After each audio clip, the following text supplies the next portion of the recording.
আমি তো দেখতেই পাচ্ছি অজস্র কাটা দাগ আপনার পুরো হাতে অজস্র কাটা দাগ। হ্যাঁ, আমার নিজের ব্লাড আমার দেখতে ভালো লাগতো। ছিলেন এখন সুইসাইড করে আপনাকে শেষ করে কোনো প্রমাণ নাই, কে করলো কি করলো। যেটা এটা পিচাস, এটা আমাকে মাইরা ফালানোর জন্য পাঠানো হয়েছে। কে পাঠাইছে? আসসালামু আলাইকুম, আমার নাম মোহাম্মদ জাকারিয়া। আমি ঢাকা শ্যামলীতে থাকি। আচ্ছা, শ্যামলীতে থাকি, আগে বাড়িতে থাকতাম। বাড়ি কোথায় আপনার? আমার গ্রামের বাড়ি ভোলা।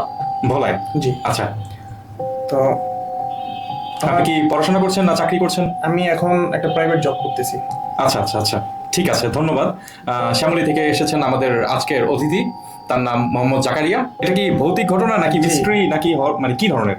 ভৌতিক ঘটনা। ভৌতিক ঘটনা? জি জি। আচ্ছা আচ্ছা আচ্ছা। ঘটনাটা আসলে আমার সাথে হয়েছে, আমি এর আগে এগুলো বিশ্বাস করতাম না কখনোই। মানে কি ভৌতিক জিনিসটা বিশ্বাস করতেন না নাকি? জিন ভূত জি, বা এই খারাপ কোনো কিছু এগুলো যে হয় বা এগুলা শুনি, কিন্তু কখনো আমি বিশ্বাস করতাম না এই জিনিসগুলা। আচ্ছা আচ্ছা আচ্ছা। তো যখন আমার সাথে হয়েছে এই জিনিসটা, তারপরে এটা আমার একদম পুরো স্পষ্ট হয়ে গেছে যে এটা আসলেই হয়। ভৌতিক কোনো কিছু আসলেই হয়? আসলেই হয়। তো ঠিক আছে, আমরা গল্পে চলে যাই, গল্পটা শুরু করেন। ঘটনাটা হচ্ছে আরো 2-3 বছর আগের। আচ্ছা, এটা এটা কোথাকার ঘটনা? এটা গ্রামের বাড়ির ঘটনা। ভোলাতে? জি জি। তো আমি সবকিছুই নর্মাল, হঠাৎ মনে হয় কেমন যেন আনইজি লাগে, আচ্ছা, কেমন যেন অন্যরকম ফিল হয়। আনইজি লাগে মানে কি ধরনের? মানে আমার পিছে যদি কেউ হাঁটে বা একটা আওয়াজ বা আমার পাশ দিয়ে যদি কেউ যায়, যে একটা ফিল, যে ফিল, হ্যাঁ, ওই ফিলটা আমার ভিতরে আসে হঠাৎ করে। এর আগে আসতো না? এর আগে আসতো না। 2-3 বছর আগে হঠাৎ একটা সময় থেকে এরকম শুরু হয়? তাও এটা রাতে। আচ্ছা, রাতে একদিন উঠছি আমি, তো পানি খাবো। কয়টা আনুমানিক? 2:30-3টা। 2:30-3টা, আচ্ছা। তো পানি খাবো, ওয়াশরুমে যাবো, এর ভিতরে মানে শেষ করে আসতেছি, মনে হইলো যে আমার পিছ দিয়ে কেউ হাঁটতেছে। একটা মানে এটা ছায়ার মতো, কেউ গেলে যে অনুভূতিটা হয় ওরকম মনে হচ্ছে পাশ দিয়ে কেউ গেল। হ্যাঁ, ওরকম একটা অনুভূতি। জি। তো এটা রাতে প্রায় মানুষেরই হয় অনেক সময়, একা থাকলে বা টেনশনে থাকলে। একদম সাউন্ড প্রুফ, নয়েজ প্রুফ এরিয়াগুলোতে এই ধরনের কিছু অনুভূতি হয়। হ্যাঁ, আবার অনেক সময় মনের ভুলেও হয়। হ্যাঁ। তো আমি এটা নর্মাল নিছি, হয়তো মনের ভুল বুঝে। আমি বাসায় একা, এখানে কি কিসের আওয়াজ? তো একদিন, 2 দিন, 3 দিন, মানে আমি এটা আস্তে আস্তে ফিল করতেছি আরো বেশি, আরো কাছ থেকে।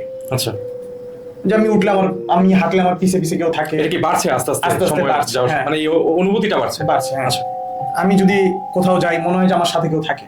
আচ্ছা। আমি এখন যে চাকরি করি, এটা আর আগে থেকেই করতেছি, তো মনে হয় যে আমি একা গাড়ি চালাইলে রাত্রে মনে হয় যে আমার পাশে কেউ আছে বসা। আচ্ছা, এরকম ফিল হয়। আচ্ছা। তারপরে নিজের শরীর খুব ভারী ভারী লাগে। শরীর ভারী লাগে? শরীর ভারী ভারী লাগে। মানে কিরকম এটা? এটা শরীরটা ভারী লাগে, অনেক খারাপ লাগে, মাথা ব্যথা করে। আচ্ছা, হ্যাঁ, এরকম হয়। হাঁটতে চলতে কষ্ট হয়, মানে শান্তি লাগে না কোনো কিছু। আচ্ছা আচ্ছা। মোট কথা কোনো কিছুই শান্তি লাগে না। হুম হুম। তো এরকম চলতে চলতে আমি যখন এটা আরো বেশি ফিল করতেছি, তো আমি কয়েকজনকে বললাম, কাছের মানুষদেরকে। ফ্যামিলি না, ফ্যামিলির বলি নাই, বলছি ফ্রেন্ড সার্কেল, যারা আমার সাথে ক্লোজ। আচ্ছা। দুই একজনের কাছে শেয়ার করছি জিনিসটা। আচ্ছা। তো শেয়ার করলে ওরা বলতেছে যে না, এরকম কিছু হয় না, এগুলা অনেক আগে এগুলা মানুষ বলে। হ্যাঁ, ওরা বিশ্বাস করতেছে না। এখন এটা তো আমার সাথে হইতেছে, আমি তো এটা পুরো শিওর যেটা আমার সাথে কিছু একটা হইতেছে। এখন আমি যাকে শুনাইতেছি তার কাছে গল্প মনে হইতেছে বা আমার মনের ভুল মনে হইতেছে, কিন্তু এটা তো আমি নিজেকে বুঝাইতে পারতেছি না। আমার কাছে মনে হইতেছে না, কিছু একটা হইতেছে আমার সাথে, সামথিং রং। জি জি। তো পরে আস্তে আস্তে এরকম যাইতে যাইতে, মানে যত দিন যায় তত আমি বেশি ফিল করি। তারপরে আমি রাত্রে ঘুমাইলেও স্বপ্নে দেখি, মানে আজব আজব জিনিস দেখি স্বপ্নে। সাপ আমার কামড় দিতেছে, স্বপ্ন দেখা শুরু করি? হ্যাঁ, স্বপ্ন দেখতেছি, খুব বাজে বাজে জিনিস, বাজে বাজে চেহারার জিনিস দেখি। আচ্ছা। হ্যাঁ, তারপরে মানে আমার ধাওয়া করতেছে, আমি ঘুমের ভিতরেই দৌড়াইতেছি। আচ্ছা। ওই অবস্থায় আমি যখন ঝাঁকি দিয়ে উঠি, দেখি যে আসলে আমার পান উঠতেছে। ঠিক আছে, ওই ভয় বুকের ভিতরে, ওই মানে হার্টবিট ওইভাবেই আছে, কিন্তু আমি ঘুমাইতেছিলাম। ঠিক আছে, কিন্তু স্বপ্নে দেখছি ওই যে ধাওয়াইতেছে, আমি দৌড়াইতেছি, ওই যে হার্টবিট বা ওই যে দৌড়ানোর স্পিড, ওইটা আমি ফিল করতেছিলাম ঘুম থেকে উঠা। আচ্ছা। তো তখন আমি জিনিসটারে মানে আর মানে খুব ভয় পেয়ে গেছিলাম, খুব ভয় পেয়ে গেছিলাম এই জিনিসটা। তো পরে এরকম কিছুদিন যাওয়ার পরে আমি মানে একদিন রোজার ভিতরে আমি শরবত গুলে দিয়েছি। এটা কত সালে? 23 সালে না 24 সালে? না, এটা একটু আগে, 2-3 বছর আগের ঘটনা। হ্যাঁ, 23 বা 24 হয় নাই, 23ই হবে। 23ই হবে। আচ্ছা, 3 বছর হয়ে গেছে, তো 23ই হবে। তো শরবত গুলাইতেছিলাম, হঠাৎ দেখলাম যে এটা কি ইফতারের আগে? ইফতারের আগে। আচ্ছা। ইফতারের আগে শরবত গুলাইতেছিলাম, তো হঠাৎ দেখলাম যে আমার শরীর ভার হয়ে গেছে। আমি কিছু বলতে পারতেছি না, আমি দেখতেছি, ফিল করতেছি যে আমি মানে সবকিছু শুনতেছি, কিন্তু আমি কথা বলতে পারতেছি না। আমি যেভাবে আছি ওইভাবেই আছি। হঠাৎ আজব এক চেহারা দেখলাম, আসলো, ঝোঁকটা ফালাই দিল, চলে গেল। কোন জগ মানে যে জগে আপনি শরবতে আমি শরবতগুলো ছিলেন? যেটাতে শরবত গুলাইতেছিলাম, আচ্ছা আসলো, জগটা ফালাই দিয়ে চলে গেল। আচ্ছা, তা দেখার পরে তো আমি চিৎকার দিয়ে উঠছি। মানে কি কোনো ফেস মানে কি একটু যদি ভয়ানক এক্সপ্লেইন করেন? ভয়ানক এক ফেস, ভয়ানক মানে এমন ভয়ানক মানুষের ফেস না? আসলে একটা জিনিসের মানুষের একটা ফেস আছে, হুম হুম, এটা আমি আপনাকে বর্ণনা দিতে পারবো, জি আপনি চিনতে পারবেন। কিন্তু এমন জিনিস যদি আপনি আমাকে বর্ণনা দেন যেটা আমি দেখি নাই, জীবন আমি কল্পনা করি নাই, ওটা তো আমি বুঝতে পারবো না। আচ্ছা, এখন ওটা আমি দেখছি, আপনি দেখেন না, আমি যদি বর্ণনা দিই আপনি বুঝতে পারবেন। তবু একটু মানে এটা আসলে বলার মতো না, এরকম কুষ্ঠির চেহারাও নাই পুরা, এরকম মানে বলার বাইরে, বলা যায় না এটা। ইন্টারেস্টিং দর্শক। তারপরে আমি কিন্তু আমার মানে যেটা কোয়েশ্চেন আপনার প্রতি সেটা হচ্ছে যে আমরা তো জানি যে রমজান মাসে এই ধরনের জি। কোনো কিছুর। এখন এটা আমি পরে যখন শুনছি, এটা আমি পরে আসতেছি, আচ্ছা তো আমি চিৎকার দিয়ে উঠছি, সবাই আসছে, কি হয়েছে? হুম। একটা জগ শরবত গুলাইতেছিল, জগই তো পড়ছে, চিৎকার দেওয়ার কি আছে? কিন্তু এই কারণে যে চিৎকার, এটার কারণে দিই নাই আমি যে কি কারণে চিৎকার দিয়েছি আমি বলতে পারতেছি না। তো পরে একটু রিল্যাক্স হওয়ার পরে আমি রাতে বাসার ফ্যামিলির মানুষকে বললাম, তো বলার পরে ওনারা বিশ্বাস করতেছে না। এটা কি আর হয় নাকি? সরাসরি আইসা এইভাবে জগ ফালাই দিবে, এটা কি আর হয়? হুম হুম, এখনো এখনো মনে হয় যে আমি রাতে ঘুমে মানে অনেক কিছু দেখি, আচ্ছা অনেক কিছু দেখি, তারপরে মানে মাঝে মাঝে একা একাই কথা বলি, একা একা একা একাই কথা বলি। আমার পাশে যদি কেউ থাকে, আমাকে মানে আমি কথা বলতেছি, আমরা ডাকে, এই কি হয়েছে তোমার, কি হয়েছে?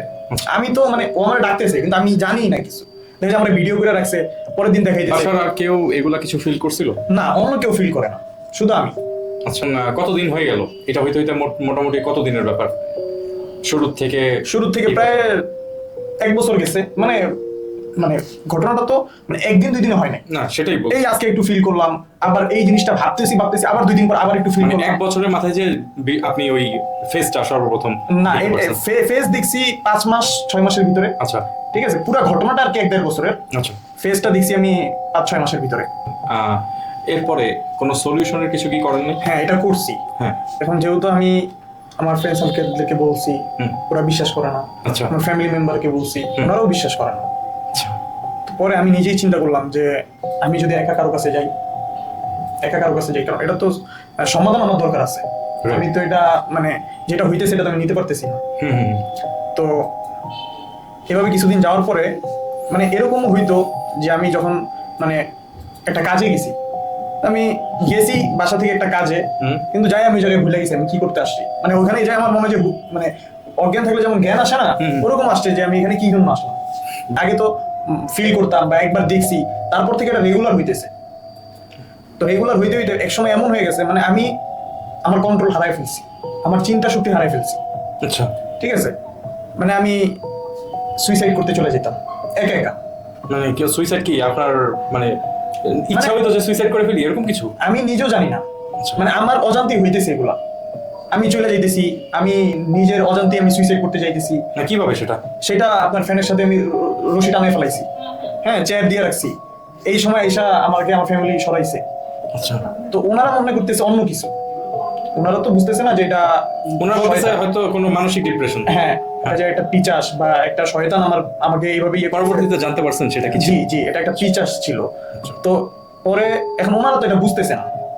তো যখন আমি ওই ক্ষতি থেকে আমাকে ফিরে আনে, সুইসাইড করতে গেছি, ওখান থেকে যখন ফিরে আনছে, তো তারপরে আমাকে যখন বুঝাইতেছে কি হয়েছে, কি বলো আমাদেরকে, আমরা সমাধান করব।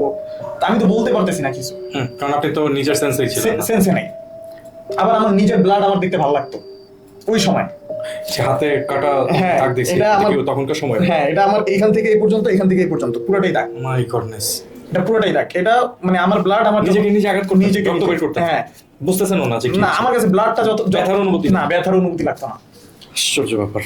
মানে ব্লাডটা আমি দেখতাম, আমার কাছে ওটা শান্তি লাগতো। আচ্ছা। না আমি তো দেখতেই পাচ্ছি অজস্র কাটা দাগ আপনার এটা দুই পুরো হাতে। হাতে। অজস্র কাটা দাগ। হ্যাঁ তো এটা একদিন 2 দিনে না, এটা এই কাটতেছি, এই ফ্যামিলির সবাই এসে ধরছে, কি হয়েছে, ব্যান্ডেজ করছে।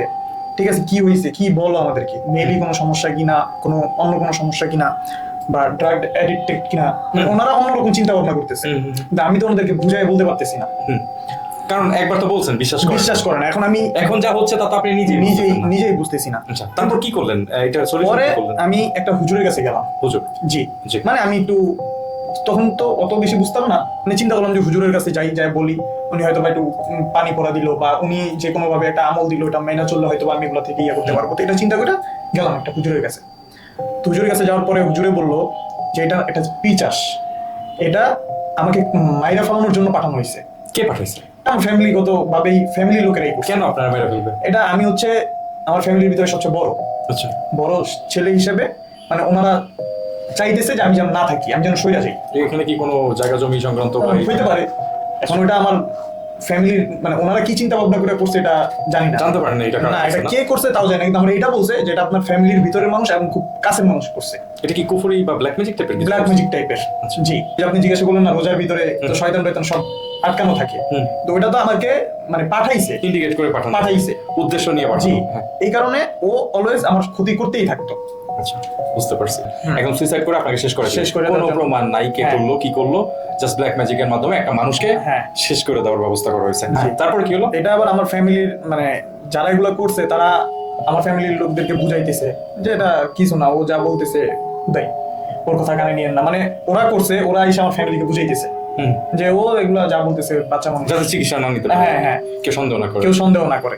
আপনাকে হয়তো বা ড্রাগ এডিক্ট বা হ্যাঁ। মানসিক ভারসাম্যহীন এগুলো বানানোর চেষ্টা, হ্যাঁ হ্যাঁ। বুঝতে পারি। তো পরে হুজুর আমাকে সবকিছু বললো। হুম। তারপর হুজুর আমার নামের উপরে থ্রো করছে। থ্রো জিনিসটা কি? এটা আসলে আমরা তো বলতে পারবো না, এটা ওনারা যারা চিকিৎসা করেন তারা ভালো বলতে পারবেন। মানে আমার আমার কাছ থেকে শুধু আমার নাম আর আমার বাবার নামটা নিছে, আচ্ছা, ঠিক আছে। তারপর আমাকে কিছু নিয়ম কানুন দিছে, কিছু রুলস দিছে যে এইভাবে এভাবে চলবেন, এভাবে এভাবে থাকবেন, আচ্ছা, কিছু সবসময় পাক পবিত্র হয়ে থাকবেন, আচ্ছা। হ্যাঁ এভাবে কিছু ইয়ে দিছে।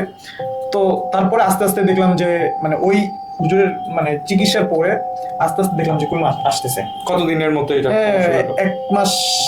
এক মাসের ভিতরেই মনে হইতেছে যে না আগের মতো ওরকম ডিস্টার্ব বা আগের মতো অত ক্ষতি আমার করতেছে না, কিন্তু আগে যেমন সামনাসামনি দেখতাম বা আমাকে খুব খারাপ পর্যায়ে নিয়ে যেত, হ্যাঁ স্বপ্নে অনেক বাজে জিনিসগুলো দেখতাম বলছি, তো ওই জিনিসগুলো আস্তে আস্তে কমে গেল। আচ্ছা, ঠিক আছে, আগে যেমন ফিল করতাম আমি হাঁটতেছি, আমার পিছে পিছে হাঁটতেছে, তো ওই জিনিসগুলো একবারই কমে গেল। বা আস্তে আস্তে কমতে কমতে কমতে কমতে ওই আমরা হুজুরের চিকিৎসাটা নিছি, তারপর আস্তে আস্তে একবারই। কত মাস চিকিৎসা নিছেন? এটা 3 মাস, মানে 6 মাস? 3 মাস বা 2.5 মাস এরকম, আচ্ছা, 2.5-3 মাসের মতো। মানে উনি আস্তে আস্তে চিকিৎসা করছে। মানে আমরা রেগুলার যেতে হতো হুজুরের সাথে? না, রেগুলার যাইতে হইতো না, এমনি 15-20 দিন পর পর একটু খবর নেওয়া লাগতো। মানে হুজুরই ফোন দিত যে এখন তোমার শরীরের কি অবস্থা, এখন কি কোনো সমস্যা হইতেছে কিনা, আচ্ছা। ঠিক আছে। তো যদি প্রথম যখন বলছে, জিজ্ঞাসা করছে, তখন বলছি যে অল্প অল্প কিছু হয়, অল্প অল্প কিছু ফিল করি, তো বলছিল যে ঠিক আছে আমি দেখতেছি। তারপর আস্তে আস্তে এটা একবারেই কমে গেল। আচ্ছা, আপনি স্বাভাবিক জীবনে আবার হ্যাঁ, ফিরলেন? পরে আস্তে আস্তে স্বাভাবিক হইলাম। আচ্ছা, বাট ব্ল্যাক ম্যাজিক যতটুকু আমি জানি, দিস এক্সিস্টস, এটা এক্সিস্ট করে। Just because I never encounter that, এটা যে এক্সিস্ট করে না এরকম কিছু বলার কিছু নাই। সো যার সাথে আসলে এই ধরনের ঘটনা ঘটে, এই ধরনের মানুষগুলো যারা আসবেন বা আসছে, তারাই বুঝতে পারবেন যে তাদের জীবনটা আসলে কোন পর্যায়ে যে ঠিক ছিল। এই ছেলেটা আমি দেখতেছি, এর হাতে হাজার হাজার, কয়েক শত হবেই না জাকারিয়া, কয়েকশো কাটা দাগ। একটা সুস্থ স্বাভাবিক মানুষ, ইভেন একটা এডিক্টেড মানুষের পক্ষেও এইভাবে নিজের আঘাত করা সম্ভব হয় না। So just because this evidence, আপনার হাতের যে এভিডেন্সগুলো, এই এভিডেন্সগুলোর জন্য আমি আপনার কথা বিশ্বাস করতে একরকম বাধ্য হলাম। না হলে হয়তো বা শুধু মুখের কথা আরে আমি খুব একটা বিলিভ করা মানুষ না। তো ধন্যবাদ দর্শক আজকের এই অনুষ্ঠান দেখার জন্য। জাকারিয়া, আপনাকে অসংখ্য ধন্যবাদ। নেক্সট কোনো এপিসোডে আমরা আবার ফিরে আসবো ইনশাআল্লাহ। ইনশাআল্লাহ।